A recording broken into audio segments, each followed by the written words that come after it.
Forge. അപ്പോൾ ഇത് hack ഫോർജിൻ്റെ first എപ്പിസോഡാണ്. ഈ എപ്പിസോഡിൽ നമ്മൾ എന്താ ചെയ്യാൻ പോകുന്നതെന്ന് വെച്ച് കഴിഞ്ഞാൽ, നിങ്ങൾ എത്രത്തോളം നമ്മളെ സൈബർ സെക്യൂരിറ്റി അല്ലെങ്കിൽ സൈബർ എറ അല്ലെങ്കിൽ നമ്മുടെ ഇൻ്റർനെറ്റിൽ എത്രത്തോളം നിങ്ങൾ സേഫാണ് എന്നുള്ളതിനെപ്പറ്റി ചെറിയൊരു ഔട്ട്ലൈൻ തരാൻ വേണ്ടിയിട്ടാണ് ഞാൻ വന്നേക്കുന്നത്. സോ നമുക്ക് ഡയറക്റ്റ്ലി വീഡിയോസിലേക്ക് തന്നെ പോവാം. സോ ഇവിടെ ഞാൻ നിങ്ങൾക്ക് ഫസ്റ്റ് ഒരു ഡെമോൺസ്ട്രേഷൻ പർപ്പസിനായിട്ട് യൂസ് ചെയ്യാനായിട്ട് പോകുന്നത് ഒരു ചെറിയ ഫിഷിംഗ് അറ്റാക്കാണ്. ഓക്കെ, സോ എങ്ങനെയാണ് ഈ ഫിഷിംഗ് അറ്റാക്ക് ചെയ്തത്, അതുപോലെ തന്നെ ഇതിൽ ഉണ്ടായ ഇഷ്യൂസ് അല്ലെങ്കിൽ ഇതെങ്ങനെ നിങ്ങൾക്ക് തിരിച്ചറിയാം എന്നുള്ളതിനെ പറ്റിയിട്ടായിരിക്കും നമ്മൾ ഈ കണ്ടൻറ്റ് പോവുക. ഇതിലെങ്ങനെയാണ് ഫിഷിംഗ് അറ്റാക്ക് ചെയ്തത് നമ്മൾ ഈ വീഡിയോയ്ക്ക് പറയത്തില്ല, as an introduction video. So നമുക്ക് ഞാനെല്ലാം സെറ്റപ്പ് ചെയ്തതിന് ശേഷം വീഡിയോയിലേക്ക് വരാം. സോ യെസ്, ഞാനിവിടെ ചെയ്തേക്കുന്നത് എന്താണെന്ന് വെച്ച് കഴിഞ്ഞാൽ, ഒരു ഫ്രീ ഇൻസ്റ്റാഗ്രാം ഫോളോവേഴ്സ് ട്രയൽ എന്ന് പറയുന്ന ഒരു വെബ്സൈറ്റ് സെറ്റ് ചെയ്തെടുത്തിട്ടുണ്ട്. സോ ഇതിപ്പോൾ നോക്കിക്കഴിഞ്ഞാൽ അറിയാം, എൻ്റെ ലോക്കൽ ഹോസ്റ്റിനകത്ത് റൺ ചെയ്യുന്നത്. യഥാർത്ഥ ഹാക്കിംഗ് സിറ്റുവേഷൻ ഇങ്ങനെ ആയിരിക്കത്തില്ല, പക്ക പെർഫെക്റ്റ് ആയിട്ടുള്ള ഡൊമൈൻസ് ആയിരിക്കും അവർ യൂസ് ചെയ്യുക. സോ ഇതിനായിട്ട് ഞാനിവിടെ ഒരു എൻ്റർ യുവർ ഡീറ്റെയിൽസ് ബിലോ എന്ന് പറഞ്ഞിട്ടുണ്ട്. ഞാനിപ്പോൾ ഇവിടോട്ട് ജസ്റ്റ് ഒരു റാൻഡം ഒരു ID കൊടുക്കുകയാണ്. ഹാക്ക് ഫോർജ് എന്ന് പറയുന്നൊരു ID കൊടുക്കുന്നു. ദെൻ ഇൻസ്റ്റാഗ്രാം പാസ്വേഡായിട്ട് ഐ ലവ് യു എന്ന് പറയുന്ന നോർമൽ നമ്മുടെ റോക്യൂൻ്റെ അകത്തുള്ളൊരു പാസ്വേഡ് കൊടുക്കുന്നു. കൊടുത്താലും ഇല്ലെങ്കിലും വാട്ട് എവർ ഇറ്റ് ഈസ് അത് വരും. സോ സബ്മിറ്റ് കോറി കൊടുത്തു. സോ നേരെ ഇൻസ്റ്റാഗ്രാമിൻ്റെ ഒഫീഷ്യൽ ലോഗിൻ പേജിലോട്ടാണ് പോയേക്കുന്നത് അല്ലേ. സോ ഇനി ഞാൻ നോക്കാനായിട്ട് പോകുന്നത് ഈ ഡേറ്റ് എനിക്ക് ഇവിടെ കിട്ടിയെന്നാണ്. ഇവിടെ ഒരു ഇതാ കിട്ടി നമുക്ക്. എൻ്റെ IP അഡ്രസ്സ് വന്നിട്ടുണ്ട്, എൻ്റെ അക്കൗണ്ട് നെയിം വന്നിട്ടുണ്ട്, കൊടുത്ത പാസ്വേഡ് വന്നിട്ടുണ്ട്, ആ പാസ്വേഡ് സേവ് ആയിട്ടുണ്ട്. സോ ഇതാണ് സിമ്പിളി പറഞ്ഞു കഴിഞ്ഞാൽ ഒരു ഫിഷിംഗ് അറ്റാക്ക്. അതായത് നിങ്ങൾക്ക് ഒരു ഇമെയിലായിട്ടോ അല്ലെങ്കിൽ നിങ്ങൾ സെർച്ച് ചെയ്യുന്ന വെബ്സൈറ്റ്സിൻ്റെ അകത്തോ നിങ്ങളുടെ ഡേറ്റാസിനെ അവർക്ക് സേവ് ചെയ്ത് വെക്കാനായിട്ട് പറ്റും. ഇഫ് യു ഗീവ് പ്രോപ്പറായിട്ടൊരു പാസ്വേഡും ഒരു അക്കൗണ്ടിൻ്റെ ഡീറ്റെയിലുമാണ് കൊടുക്കുന്നതെന്നുണ്ടെങ്കിൽ they can easily access that account. Okay, നിങ്ങളുടെ പാസ്വേഡ് അവിടെ കോംപ്രമൈസ് ആയി കഴിഞ്ഞു.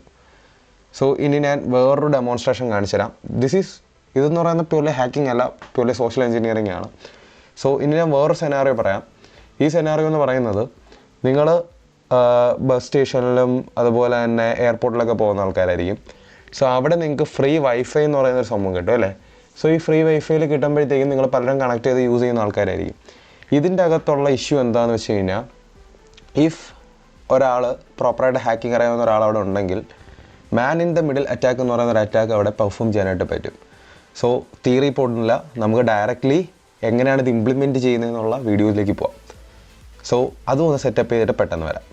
സെറ്റപ്പ് ചെയ്ത് വെച്ചിട്ടുണ്ട്. ജസ്റ്റ് ഞാനിവിടെ ഒരു വെബ്സൈറ്റിൻ്റെ അകത്ത് കയറിയിട്ട് HF1234 ഇതിപ്പോൾ നമ്മൾ തന്നെ ചെയ്ത് വെച്ചിരുന്ന വെബ്സൈറ്റാണ്. 234 എന്ന് പറയുന്നൊരു ID കൊടുത്തു. HF4321 എന്നതിന് പാസ്വേഡും കൊടുത്തു. ഞാൻ ലോഗിന് പ്രൊസീഡ് ചെയ്തു. ലോഗിന് പ്രൊസീഡ് ചെയ്തതിന് ശേഷം ഇവിടെ വന്ന് നോക്കുമ്പോഴത്തേക്കും ഇവിടെ ഒരുപാട് പാക്കറ്റ്സ് ഫൈൻഡ് ചെയ്തിട്ടുണ്ടല്ലേ. സോ ഇവിടെ നമ്മൾ നോക്കിക്കഴിഞ്ഞ് കഴിഞ്ഞാൽ ദേ കിടക്കുന്നു നമ്മുടെ user name and password.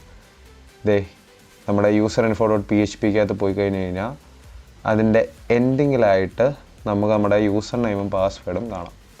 So ഇതേ സെയിം സിറ്റുവേഷനാണ് നിങ്ങളൊരു പബ്ലിക് വൈഫൈയിൽ കയറി കഴിഞ്ഞ് കഴിഞ്ഞാൽ സംഭവിക്കുന്നത്. ഓക്കെ, സോ ഇതിൽ നിന്ന് എങ്ങനെ നമുക്ക് പ്രൊട്ടക്റ്റ് ചെയ്യാൻ പറ്റും? ആസ് ആൻ എത്തിക്കൽ സൈഡ് നിങ്ങൾ ഇതാണ് ഏറ്റവും കൂടുതൽ ചിന്തിക്കേണ്ടത്. സോ എത്തിക്കൽ സൈഡിൽ ചിന്തിക്കുമ്പോഴത്തേക്കും ഫസ്റ്റ് ഓഫ് ഓൾ നിങ്ങൾ ഡൊമൈൻ അണ്ടർസ്റ്റാൻഡ് ചെയ്യുക. അതായത് വെബ്സൈറ്റ് ഇപ്പോൾ ഇൻസ്റ്റാഗ്രാമിലെ ഒരു സൈറ്റിൽ ആണ് വരുന്നതെന്നുണ്ടെങ്കിൽ ജസ്റ്റ് അത് ഇൻസ്റ്റാഗ്രാം ആണോ, instagram.com എന്ന് പറയുന്ന ഒരു ഡൊമൈൻ ആണോ വന്നേക്കുന്നതെന്ന് ചെക്ക് ചെയ്യുക. അതേപോലെ തന്നെ പബ്ലിക് വൈഫൈയിലും മറ്റൊക്കെ ഇരിക്കുന്ന ടൈമിൽ മാക്സിമം അത് കണക്ട് ചെയ്യാതിരിക്കാൻ നോക്കുക. ഇൻ കേസ് കണക്ട് ചെയ്യുകയാണെങ്കിൽ തന്നെ HTTPS പോലുള്ള സെക്യൂർ കണക്ഷൻസ് യൂസ് ചെയ്യാനായിട്ട് നോക്കുക. ഇല്ലെങ്കിൽ നിങ്ങളുടെ ക്രെഡൻഷ്യൽ ഇതേപോലെ ലീക്കാവും. ദെൻ വെബ്സൈറ്റ്സ് എന്താ പറയുക, ഞാൻ നേരത്തെ ഇട്ട പോലത്തെ ഫേക്ക് വെബ്സൈറ്റ്സ് ആയിട്ടുള്ള 1000 ഫോളോവേഴ്സ് അറ്റ് എ ടൈം ഇങ്ങനെയുള്ള വെബ്സൈറ്റ്സിലൊന്നും പോയി തലവയ്ക്കാതിരിക്കുക. ഇൻ കേസ് നിങ്ങളുടെ ഒരു ചെറിയ ക്രെഡൻഷ്യൽ പോയാൽ തന്നെ മേ ബി നിങ്ങൾ ഈ ഒരു സെയിം പാസ്വേഡ് തന്നെയായിരിക്കും പലയിടത്ത് യൂസ് ചെയ്യുക എന്നുണ്ടെങ്കിൽ അതെല്ലാം തന്നെ ആസ് ആൻ ഹാക്കർ അവർക്ക് കിട്ടും. സോ ഇതാണ് നമ്മുടെ ഫസ്റ്റ് എപ്പിസോഡ്. നിങ്ങൾക്ക് ബേസിക്കലി ഇപ്പോൾ ഒന്നും മനസ്സിലായിട്ടില്ല എന്ന് എനിക്കറിയാം, നമ്മളിത് എങ്ങനെ ചെയ്തു എന്നൊന്നും പറഞ്ഞിട്ടില്ല.